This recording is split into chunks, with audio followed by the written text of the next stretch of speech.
Alright, so this is going to be a quick tutorial on how to make rbbhop triggers and just normal run boost triggers. Now, there's a couple of different ways to do rbbhop triggers, but all of them are basically the same.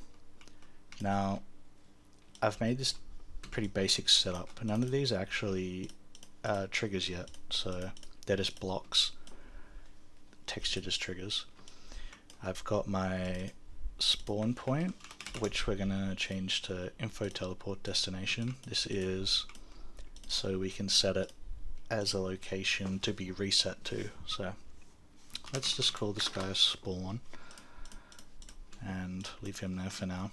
Now you'll notice I got two thin triggers here. These are rulers, these aren't important, but what is important is the height. So this one here is 120 units tall, which is where we need our top trigger to be. So this is going to be the trigger that keeps this trigger deactivated. Now this is what our flasher will be standing in. So this is what, if the flyer falls out of this, then this trigger turns on and will reset him, and they both get reset. So the height of this one is important. This one not so much, you can have any height just as long as the flasher is standing in it. Now these two thin triggers here that are 1 unit each are what rbbhop works off. So basically what it's doing is every time you bhop, it's giving you a filter name and then taking that filter name away in less time than it takes to like bhop. Like if you hop faster, then the trigger will reset you. So when you stop bhopping and you stand in the trigger for longer than we set it, it will reset you, and then that will also in turn reset the flasher. Now, one thing I don't have down is a filter. So for this we're going to need a filter activator name. Now, what we call this is the name we put in other boxes. Now this is the name that triggers refer to this is. So basically we can put whatever we want here. Now this is basically a target name that we give the player to either allow him or disallow him to enter the trigger. Now if that doesn't make sense, that's fine. We'll go over why this is important in a bit. But for now, we're just going to call this allow for allowing him to be in the trigger. We also just leave this as default. Now, there's nothing else to filters. You can have these anywhere in the map. It doesn't actually need to be near the triggers at all. So, first things first, let's make the normal run boost trigger. Now, to turn a trigger into an actual entity, or not really an entity, but like an actual trigger, we press Ctrl T and it will bring this menu. This turns into a func detail by default, but we don't want that. We want a teleport trigger. So we're just going to type tele into the search bar and click teleport trigger. Now, as is, this won't actually do anything because we have not set where it resets to, and we need to go over into the flags tab. Sorry, the flags tab and click clients. Clients is players, and by default that's not checked for some reason. So we're gonna give this trigger a name. So we're gonna call it flasher stands in this. So we're just gonna name things so you can remind ourselves where it goes. So remote destination is where this will reset us to. Now we want to be reset back to spawn, which is what we called the green guy over here. So now if we walk into this trigger, it will reset us back over there where we put our spawn point. Now, because we don't want that happening instantly, we're going to Control T the top trigger. We're going to Control T this. We're also going to turn this one into a multiple. So there's different types of triggers. This one's a trigger and it's called multiple. Multiples are basically triggers that don't do anything if you touch them, but they control other triggers. So in this we're interested in, we don't need to give it a name because nothing touches it. But what we do need is to go to the outputs. Now, in outputs, we're going to tell this trigger to disable this one so our flasher can run in. Now I'm going to go to add. Now, if you want, you can use the drop down. So we're going to do on start touch, which means as soon as you start touching this trigger, it will do X amount, like X thing. Now, target entities named. Now we want to target only this trigger down here. Remember we called it flasher stands in that. So it will be in the drop down, but once your maps get bigger, you'll have a lot of these, so that's kind of annoying. But what you can do is click this little pen dropper thing here and click on the trigger, and it will autofill the name of the trigger you clicked on. So we're going to want to do, so on start touch we're going to disable it, so with a delay of 0. So instantly when you touch this, it instantly disables that. Now because we don't want to disable that permanently, we are going to make an on end touch. So basically as soon as you exit the trigger, this condition applies. So we're going to re-enable it.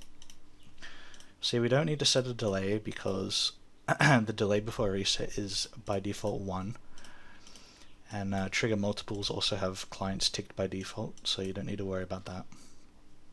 And so we've got our top 2 triggers set up. Now if you go back to your teleport trigger and look at inputs, you should see these 2 things here, which means inputs is just like what is affecting this trigger, which is our 1 trigger multiple up there. So if I was to run, if my flyer was to no clip into this, I could walk through this trigger with no reset happening, which is basically just a normal run boost, but we want to run boost bhop. Alright, so now we've done our top trigger that disables our bottom run boost trigger. We're going to do the middle section. Now this is where this filter activator name comes in handy, because basically if we give our player a name of allow, he will be allowed to be inside the trigger without getting reset. So we're going to give our bottom trigger the name, we're going to first turn it into a teleport. Now under filter name, here is where we type in the name of the filter. Not the target name, the actual name of the filter. So we also want to set the reset point to spawn, and make sure you click clients. So now the top one, this is the important one. This is where we turn a multiple into a trigger that gives target names. Now you want to change the delay from this from 1 to 0.1 because it's pretty strict timing for stopping and bhopping. So instead of on start touch and end touch and all that, we're going to do on trigger. Now because we're not referencing our teleport trigger by name, we're just going to give it the activator name, and we're going to also do add output. So add output sends the parameters that we're going to do. So we're going to use target name, which will change the name of the player that touches that trigger. Now we're actually going to make 2 of these. So we're going to name one of them allow with a 2.9 delay and infinite refires. So this is what everything should look like. Clients is checked by default in multiples. So we're going to add another one, same thing, on trigger, activator, add output. Now here, instead of target name allow, we're going to change it to a name that is anything but that. We're just going to use the word default because it's easy to understand. So we're also going to give it a 30 millisecond delay. So now basically bhopping, let's just pretend a player is here.